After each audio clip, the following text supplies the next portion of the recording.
birobanuye. Twakiriye amatoni ashika ku 120.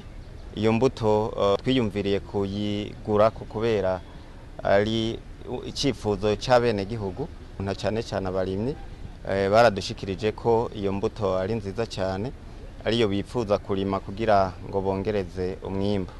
Tukaba ari umunezero dushimira ubushikiranganje bw'intwaro hagati mu gihugu, umutekano n'iterambere rusangi bo badufashije kwegeranya ivyo vyiyumviro by'abene gihugu maze bakabidushikiriza.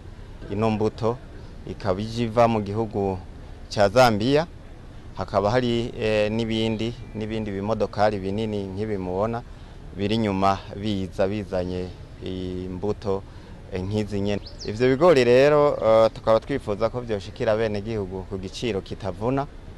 Ico giciro kikaba kizoba kiri hagati y'ibihumbi 8 n'ibihumbi 8 n'amajana 5 ku kiro, kandi tukaba twabamenyesha ko ivyo bigori badaca babitora uno munsi nyene kugira ngo bagende babanze bazisuzume barabe ko zikwije ivyangombwa.